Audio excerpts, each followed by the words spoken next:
yung mga tinatabi natin, hindi na nagagamit na solar panel ay magagamit pa rin gamit ang ganitong klaseng. So today's video mga boss ay may share ako sa inyo isang paraan para yung mga solar panel natin sa mga nagsimula at nag-stick na sa isang size na mga solar panel, yung mga pinagsimulan natin na mekus-mekus. Alam ko meron man yung mga ganyan na katulad ko. So kung minsan yung mga solar panel na mga yon ay tinatabi natin, hindi na nagagamit, kung minsan ginagamit lang natin lamesa, pero gumagana pa. So pangit naman kung paghalu-haluin natin tapos ilagay natin sa isang MPPT. Kung minsan pangit tingnan, pangit yung harvest nya. So ito i-share ko sa inyo ay hindi ko naman sinasabing mas effective siya, pero kahit paano yung mga tinatabi natin, hindi na nagagamit na solar panel ay magagamit pa rin. Yung mga 100 watts, 50 watts, 60 watts, 80 watts, ano pa, 150 watts, 160, 180, 200. Ayan. So ito ay 100 watts, hindi ko siya nagagamit. Kung minsan, pinag-charge ko lang minsan, madalang kasi nga naka-centralize na yung gamit ko ngayon. So ngayon ay magagamit siya gamit ang ganitong klaseng inverter, yung micro inverter or grid tie na maliit. So ito guys yung spec ng solar panel na isang tabi ko na siya, tapos may mga konting damage pero gumagana pa, nakakapag-harvest pa siya, malakas pa. So ito yung kanyang spec, 100 watts, 22 volt yung kanyang DOC, 5 ampere, 5.5 ampere yung kanyang current. Ayan, so pwede pa natin siya magamit. Yung short circuit current niya ay nasa 5.9.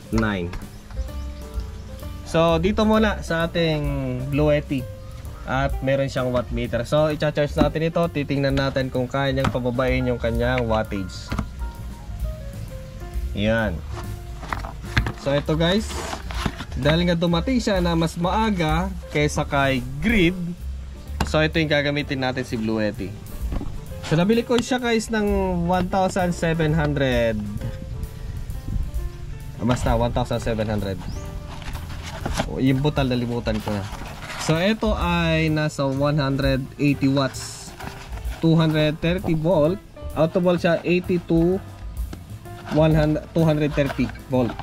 Tapos 50 to 60 auto volt siya, auto frequency.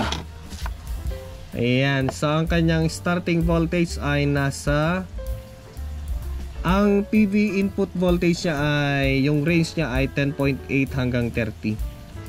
Pero ang advice ko lang dito ay hanggang 150, 100 or 50 watts.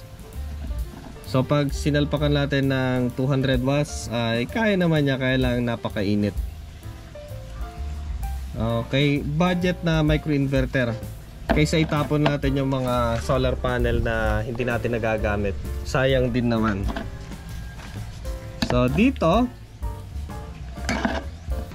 180 watts rated output power ay nasa, yung input pala niya ay 180 watts lang na solar panel. So kung mag-exceed ka doon, malamang ay mainit na siya or hindi siya tatagal. So para tumagal siya ay stick lang siguro tayo 150 watts, 160 watts solar panel. So ang output niya ay nasa 150 watts. Frequency 47.5 Hz hanggang 52, 57 hanggang 62.5 Hz. Okay, so dito yung kanyang solar panel input. Isang solar panel lang. Kasi kapag sirisin natin yung dalawang 100 watts magiging 50. So hindi siya pwede. 50 volt yung kanyang VOC. So hanggang isang solar panel. Ito yung kanyang output, ground, at neutral yung isa dyan, at live. So pwede naman, naglagay na ako guys. Nag-invento na ako ng plug. So yan, dudugtong natin dito. Okay, so yun lang guys, maliit lang siya. Buksan muna natin bago natin siya subukan. Alam nyo guys, siya pa kasi yung may tulong ng mga solar panel na kakalat-kalat na ganyan, no? So para sa akin, ito na yung pinaka-practical na paraan para magamit natin yung harvest niyan. Sayang naman yung liwanag, sayang naman yung harvest niya kung hindi natin gagamitin. So ito gagamitin ko kasi kay Deye. Sinubukan ko na kay Pau Pau at hindi siya gumana. So talaga dun lang sa mga malilinis ang output.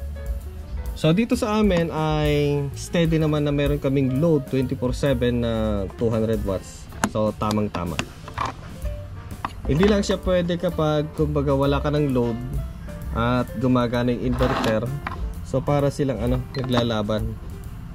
Madedetect nung inverter na parang meron siyang load na kakaiba. Subukan natin mamaya dito. So mas maganda meron kayong steady load kahit na off-grid yung gamit natin. So makakatulong din naman siya. So ito guys yung kanyang loob. Boom. So hindi siya kagaya ng ibang mga microinverter na pwedeng ilagay dun sa mismong solar panel dun sa taas. Yung mga grid tie. So ito budget meal lang naman to nasa 1,700 mahigit. Yung iba kasi meron siyang insulator dito para kahit nasa bubong, mahamugan, hindi siya nasisira. So ito hindi siya pwede. So dapat paglagyan nito nasa baba.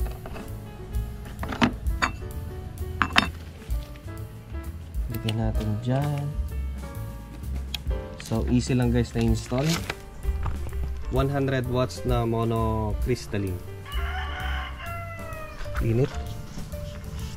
So kahit na may mga micro crack, may mga konting nugso-nugso sa ilalim, okay pa naman siya. Okay pa naman kumarga. Sayang din naman Tapos connect natin ito sa grid tie.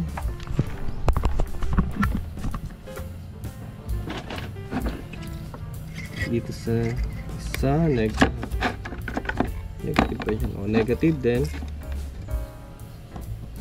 positive. May ilaw na siya. Ibig sabihin waiting siya sa grid. Yun. Lagay natin dito. May polarity siya. Hindi mo ipapasok kung baliktad. Meron siyang guide.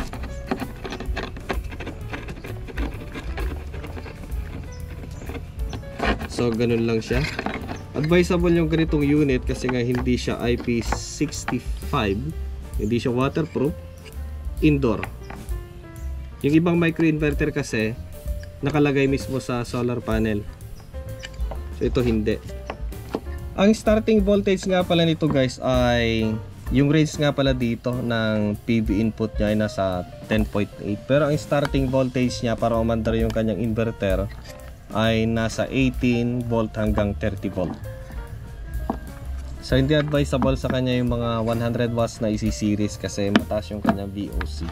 Lampas na ko ba sa 30 volt. Pwede sa mga 300 watts, 600 watts na mas malalaking microinverter. Pero dito hindi pwede kasi nga pang budget bill, pang maliitan lang siya. Okay, so subukan natin dito. I-on natin yung AC. Saksak natin. Okay, so sa tingin ko nasa 65 watts na. So subukan natin siyang isaksak sa AC. On waiting siya, nagbi-blink. Okay, saksak natin dito. Ganda yung Pakita ko muna yung status niya. Yan. Pag steady green na, ibig sabihin gumagana na yan. Kung bababa yung kanyang, kaya niyang pababayin hanggang 0. Tingnan natin kung ilan yung harvest niya. Yun o, bumababa na siya. So, yun o, nag-0 na siya o. Nag-0 na, pero patuloy pa rin siyang nag-charge o. Ibig sabihin, meron na tayong harvest. Yun o. Lahat ng harvest ng solar panel na mekos-mekos natin, yung maliit, 100 watts, ay siya na yung nag-feed dito. Subukan natin tanggalin. Yun lang kasi pag wala ka ng load, parang madedetect nung inverter niya, lalo kung smart inverter yan, madedetect niya na parang may kakaibang load. So mamamatay yung kanyang inverter, papatay niya. So auto frequency siya kasi naka 50 Hz dito. So pwede sa 60, pwede sa 50. So tanggalin natin. Yun. Namatay yung AC, nagbi-blink siya. Ibig sabihin ay na-detect niya parang may kakaiba. Namatay na rin to, nagbi-blink. So ito guys ay kahit hindi na natin lagyan ng circuit breaker or circuit breaker dito sa kanyang DC. Maliitan lang naman siya. Pero kung sakaling i-fix natin, obligado ilalagyan natin ng circuit breaker na kahit yung maliliit lang. Para kahit paano safety. Okay, subukan natin i-charge si Thunderbox Lite. Para centralize yung pag-charge natin, hindi kumbaga ilalabas natin gamit yung solar, naka-centralize sa loob gamit ang centralized na solar panel. Ayan, so nag-charge na siya ngayon. Subukan natin na ilan yung kaya niyang ibababa. Okay, ilang watts ba lahat? 95. Wala pang, sabihin natin 100 watts siya. Saksak natin si ano, naka-standby siya. Tingnan natin kung kaya niyang i-zero.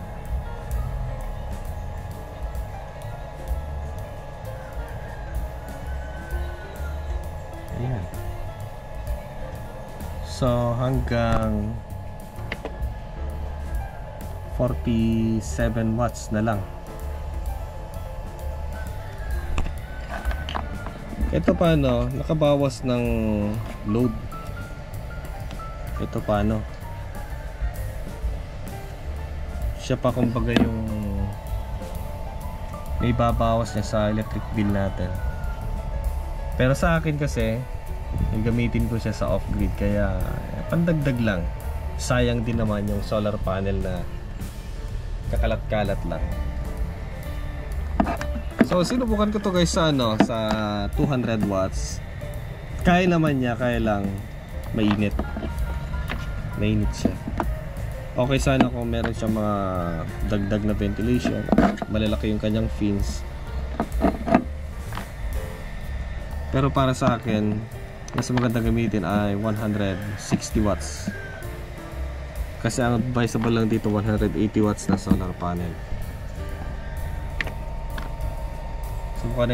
Subukan natin tanggalin yung ating power bank. Ayun o, zero na o. Pero naka-charge yung ating Thunderbox na light. Natin ulit. Saksak. Galing. So ito guys ay sinubukan ko na rin kay Pau Pau. Kaya hindi ko masyado na-mention si Pau Pau ngayon eh. Hindi siya gagana. Nagbi-blink lang yan. Naka-on waiting lang siya. Malamang siguro dahil nga sa waveform ng output ni Pau Pau na marumi, kaya siya nai-interfere yung kanyang microcontroller na hindi gumana. Ayan, so gagamitin ko na lang to kay Deye. So ganun na lang, kahit to paano makalas pa para makakonsentrate na kung sakasakaling may battery na siya. Sa ngayon wala pa kasi, kaya dito muna kay ano pag ginagamit ko sa pump ng water pump. So kahit to paano napapakinabangan natin yung harvest ng ating kakalat-kalat lang na solar panel dyan na pinaglumaan. Tayong mga kalikot, mga solarista, parang hindi tayo kontento na wala tayong makalikot sa isang araw. Sakit na natin yan. Pero ito paano yung mga ganitong klase yung mga kaadikan natin, merong magandang resulta, pinapakinabangan natin.